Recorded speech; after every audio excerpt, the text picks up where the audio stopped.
Welcome back to cooking with mummy. Appam ഞാൻ ഇന്ന് നിങ്ങൾക്ക് വേണ്ടി തയ്യാറാക്കിയിരിക്കുന്നത് ഒരു നല്ല അടിപൊളി ബീഫ് കട്ട്ലേറ്റ് ആണ്. അത് എങ്ങനെയാണ് ഞാൻ തയ്യാറാക്കിയിരിക്കുന്നത് നമുക്കൊന്ന് കണ്ടു നോക്കാം. അപ്പം നമുക്ക് വീഡിയോയിലേക്ക് പോകാം.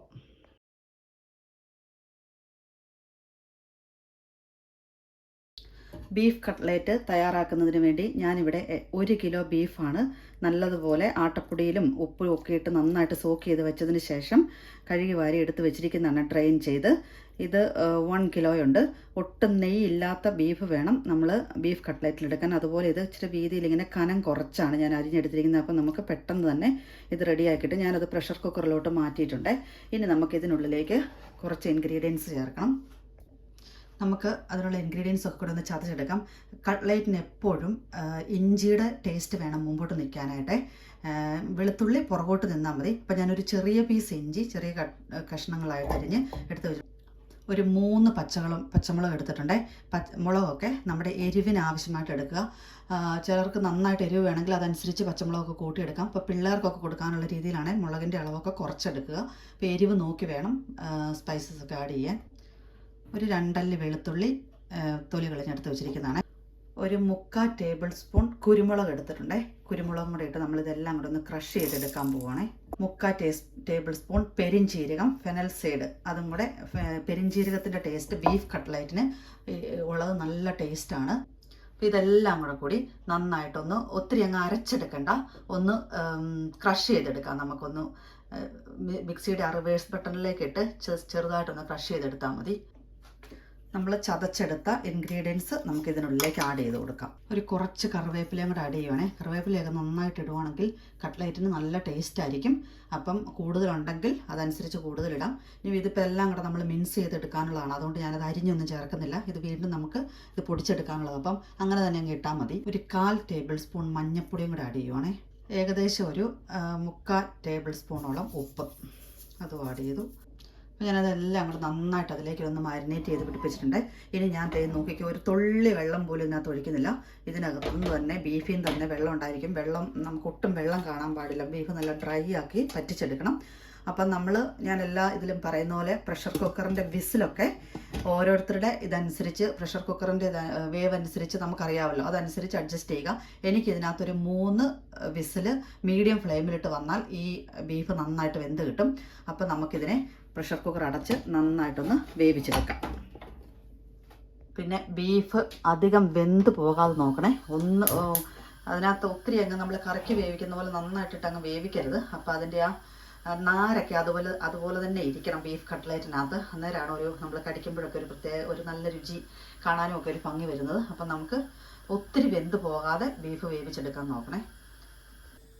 ഇനി നമുക്ക് കുറച്ച് ഇഞ്ചിയും പച്ചമുളകും സവോളയും വെളുത്തുള്ളി എല്ലാം കൂടെ വേണമെങ്കിൽ നിങ്ങൾക്ക് പൊടിയായിട്ട് അരിഞ്ഞെടുക്കാം. അതിനുള്ളിലേക്ക് ഇതുപോലെ വലുതായി കട്ട് ചെയ്ത ഒരു ചെറിയ പീസ് ഇഞ്ചി, വലുതായി ചെറുതല്ല, ഒരുവിധം മീഡിയം പീസായിരുന്നു, അത് വലുതായി കട്ട് ചെയ്തത് ഞാൻ ആ ചോപ്പറിനുള്ളിലേക്ക് ആഡ് ചെയ്യുവാണേ.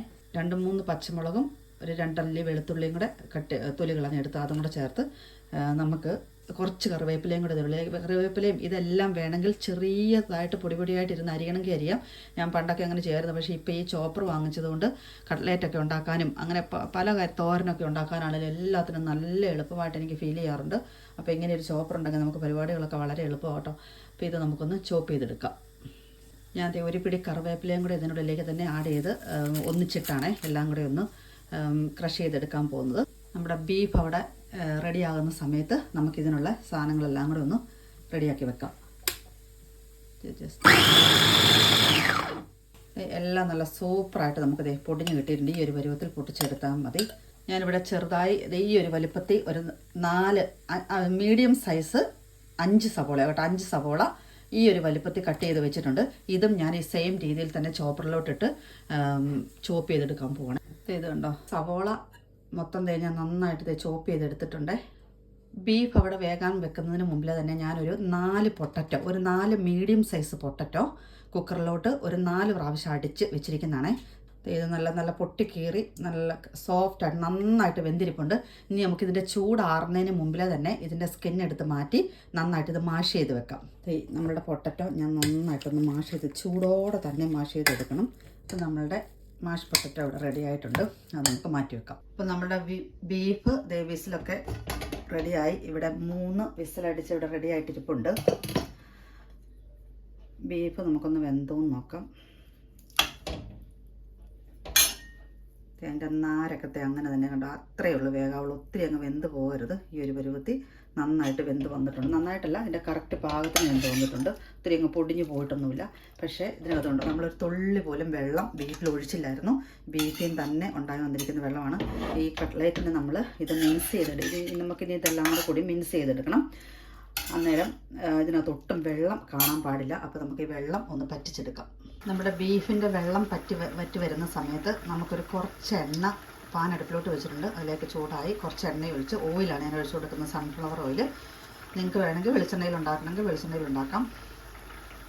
ഇത് സവോളയും ഇഞ്ചിയും വെളുത്തുള്ളിയും എല്ലാം നമ്മൾ പൊടിച്ച് വെച്ചിരിക്കുന്ന അതൊന്ന് നന്നായിട്ട് വഴറ്റിയെടുക്കണം. എണ്ണ നന്നായിട്ട് ചൂടായിട്ടുണ്ട്. നമുക്ക് അതിനുള്ളിലേക്ക് നമ്മൾ ഈ ക്രഷ് ചെയ്ത് വെച്ചിരിക്കുന്ന ഇഞ്ചി, വെളുത്തുള്ളി, പച്ചമുളക്, കറിവേപ്പില ഇത്രയും കൂട്ടം ഞാൻ ഇട്ട് കൊടുക്കുവാണേ. ഇതിൻ്റെ പച്ചമണം ഒന്ന് മാറി വന്നപ്പം നമ്മൾ നേരത്തെ ക്രഷ് ചെയ്ത് വെച്ച ഒനിയൻ അങ്ങോട്ട് ആഡ് ചെയ്ത് കൊടുക്കണേ. എല്ലാം കൂടെ നമുക്ക് നന്നായിട്ടൊന്ന് മിക്സ് ചെയ്ത് അതിനൊരു നല്ലതായിട്ട് ഗോൾഡൻ ബ്രൗൺ ആകുന്നോടം വരെ നമുക്കിതിനെ വഴറ്റിയെടുക്കണം.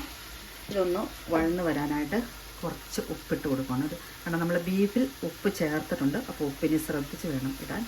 നമ്മുടെ ബീഫിനുള്ളിലെ വെള്ളം നന്നായിട്ട് വറ്റി ഉണങ്ങി വന്നിട്ടുണ്ട്. ബീഫിൽ ഒട്ടും വെള്ളമില്ല. ഇനി ഞാൻ ഈ ബീഫ് നന്നായിട്ട് ആർച്ചെടുക്കാനായിട്ട് മാറ്റി വെക്കുവാണേ. ഇത് ആർച്ച് നമുക്കിതിനെ ചൂടാറി കഴിയുമ്പോൾ ഇത് മിൻസ് ചെയ്തെടുക്കണം. നമ്മുടെ സവോള എല്ലാം കൂടെ, ഇഞ്ചി വെളുത്തുള്ളി എല്ലാം കൂടെ നന്നായിട്ട് വഴന്ന് വന്നിട്ടുണ്ട്. ഇത് കളറൊക്കെ മാറി നന്നായിട്ട് വെന്ത് സോഫ്റ്റായി. ഇനി നമുക്കിതിലേക്ക് പൊടികൾ ആഡ് ചെയ്ത് കൊടുക്കാം. ഞാൻ ഇടികല്ലിലോട്ട് ഒരു 1.5 ടീസ്പൂൺ പെരുംജീരകവും 1 ടീസ്പൂൺ കുരുമുളകും കൂടി നന്നായിട്ടൊന്ന് ചതച്ചെടുത്ത് മാറ്റി വെക്കുവാണേ. നമുക്ക് ഈ വഴന്ന് വന്ന സവോളയിലേക്ക് ഒരു 1/4 ടീസ്പൂൺ മതിയേ മഞ്ഞൾപ്പൊടി ആഡ് ചെയ്ത് കൊടുക്കാം. ഇനി ഞാൻ ഇതിനുള്ളിലേക്ക് 1 ടീസ്പൂൺ ഗ്രാൻഡ് മാസിൻ്റെ മീറ്റ് മസാല ആഡ് ചെയ്ത് കൊടുക്കുക. പിന്നെ നമ്മൾ നേരത്തെ പൊടിച്ച് വെച്ചിരുന്ന പെരുംജീരകവും കുരുമുളകും കൂടെ ഇതിനുള്ളിലേക്ക് ആഡ് ചെയ്ത് കൊടുക്കുവാണേ.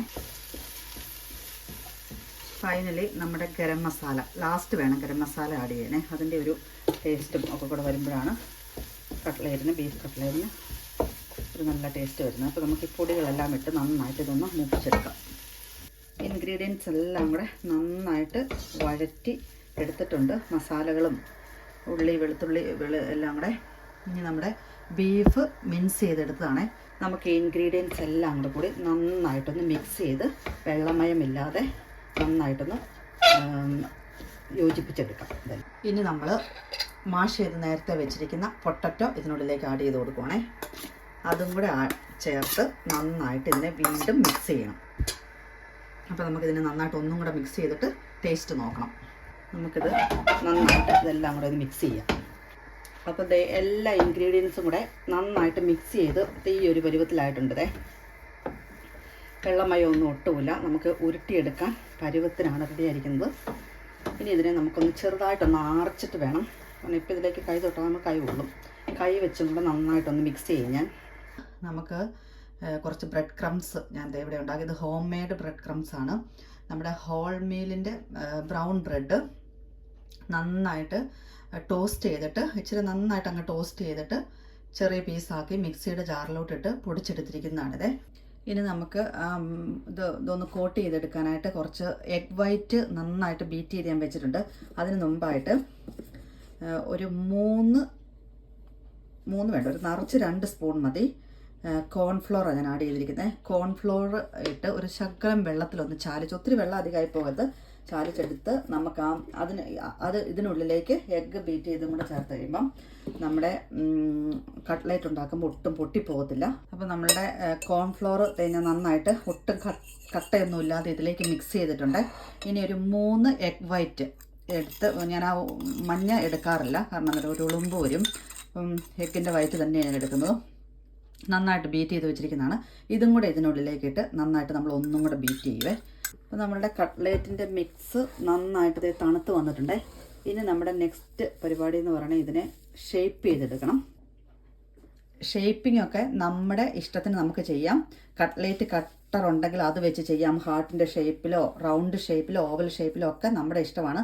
ഞാൻ ദൈപ്പത്തെ ഇങ്ങനെ ഒരു സ്പൂൺ എടുത്തിട്ട് ഈ ഒരു ഷേപ്പിലാണ് ഞാൻ ചെയ്യാൻ പോകുന്നത്. നല്ല ഓവൽ ഷേപ്പിൽ നമ്മുടെ ബേക്കറികളിലൊക്കെ കിട്ടുന്ന പോലെ ഞാനൊരു കുറച്ച് നമ്മുടെ മിക്സ് എടുത്ത് ഇതുപോലെ ഷേപ്പ് ചെയ്തിട്ടുണ്ട്. സ്പൂണിനകത്ത് വെച്ചാണ് ഷേപ്പ് ചെയ്തത്.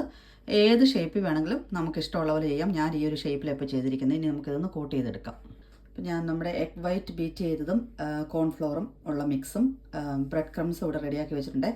ഓരോ കട്ട്ലേറ്റുകളെടുത്ത് നമ്മൾ ഒരു കൈ കൊണ്ട് ഇതിങ്ങനെ ഇതിൽ ഡിപ്പ് ചെയ്യുക. അതിനുശേഷം ബ്രെഡ് ക്രംസിലേക്ക് ഇട്ടിട്ട് നമ്മുടെ മറ്റേ കൈ വെച്ച് വേണം നമ്മൾ കോട്ട് ചെയ്തെടുക്കാനായിട്ട്. അങ്ങനെ ഓരോ ചെയ്ത് വെച്ചിരിക്കുന്ന ഓരോന്നും നമുക്കിതുപോലെ ചെയ്തെടുക്കാം. അപ്പോൾ ഞാൻ അതേ ബ്രെഡ് ക്രംസിലും എഗ് വൈറ്റിലും കൂടെ കോട്ട് ചെയ്ത് എടുത്തിട്ടുണ്ട്. എല്ലാം ഷേപ്പ് ചെയ്ത് 2 ഷേപ്പിലാണ് എടുക്കുന്നത്. ഒന്ന് റൗണ്ട് ഷേപ്പിലും കൂടെ എടുത്തിട്ടുണ്ട്. നമുക്ക് ഇഷ്ടമുള്ള ഷേപ്പിലെടുക്കാം. ഷേപ്പിലല്ല കാര്യം, ടേസ്റ്റിലാണ് കാര്യം. അപ്പോൾ ഇനി നമുക്കിത് നെക്സ്റ്റ് സ്റ്റെപ്പ് എന്ന് പറയുന്നത് ഇത് ഫ്രൈ ചെയ്തെടുക്കണം. അതിന് നമുക്ക് കുറച്ച് എണ്ണ ഒന്ന് ചൂടാക്കിയെടുക്കാം. ഞാനൊരു ഇരുമ്പ് ചട്ടി അടുപ്പിലോട്ട് വെച്ചിട്ടുണ്ട്. അത് നന്നായിട്ട് ചൂടായി. അതിനുള്ളിലേക്ക് കുറച്ച് ഓയിൽ ഒഴിച്ച് കൊടുക്കാം. ഞാൻ സൺഫ്ലവർ ഓയിലാണ് ഒഴിക്കുന്നത്. നിങ്ങൾക്ക് വേണമെങ്കിൽ വെളിച്ചെണ്ണയിലും ഫ്രൈ ചെയ്തെടുക്കാം. നമ്മളുടെ എണ്ണ നന്നായിട്ട് ചൂടായി വന്നിട്ടുണ്ട്. ചൂടായ എണ്ണയിലേക്ക് നമുക്ക് കോട്ട് ചെയ്ത് വെച്ചിരിക്കുന്ന കട്ട്ലേറ്റുകൾ ഓരോന്നായിട്ട് എടുത്തിട്ട് കൊടുക്കാം.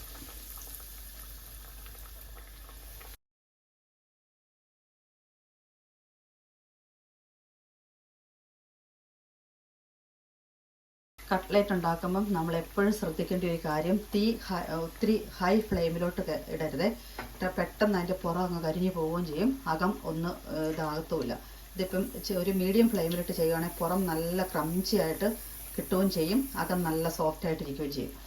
അതിൻ്റെ 2 സൈഡും ഒരു സൈഡ് കിടന്ന് കുറച്ച് ഒരു 2-3 മിനിറ്റ് കിടന്നതിന് ശേഷം മറ്റേ സൈഡും കൂടെ ഒന്ന് മറിച്ചിട്ട് പൊട്ടിപ്പോകാതെ നമുക്ക് ഇത് മൊത്തം ഒന്ന് ഫ്രൈ ചെയ്തെടുക്കാം. ഒരു 3 മിനിറ്റ് വീതം ഞാൻ 2 സൈഡും ഇട്ട് ഏകദേശം നമ്മുടെ കട്ട്ലേറ്റ് റെഡി ആയിട്ടുണ്ട്. നിങ്ങൾക്കിപ്പോൾ ഇതിനകത്ത് കാണാം, ഒട്ടും പൊട്ടിപ്പോകാതെ നമ്മുടെ കട്ട്ലേറ്റ് റെഡിയായി കിട്ടിയിട്ടുണ്ട്. നല്ല ടേസ്റ്റി കട്ട്ലേറ്റാണ്. അതൊക്കെ നല്ല ഒട്ടും പൊട്ടിപ്പോകാതെ നല്ല സൂപ്പർ കട്ട്ലേറ്റ് കിട്ടിയിട്ടുണ്ട്. അപ്പോൾ നമ്മളുടെ കട്ട്ലേറ്റ് എല്ലാം ഞാൻ നന്നായിട്ട് ഫ്രൈ ചെയ്തെടുത്തിട്ടുണ്ട്. നല്ല ടേസ്റ്റിയും ക്രംച്ചിയുമായിട്ടുള്ള കട്ട്ലേറ്റ്, നല്ല ടേസ്റ്റാണ്. ഞാൻ കഴിച്ചു നോക്കി. അപ്പോൾ നിങ്ങളെല്ലാവരും ഈ ക്രിസ്മസിന് ഇതുപോലൊരു കട്ട്ലേറ്റ് ഉണ്ടാക്കി നോക്കണം. Thank you for watching. By.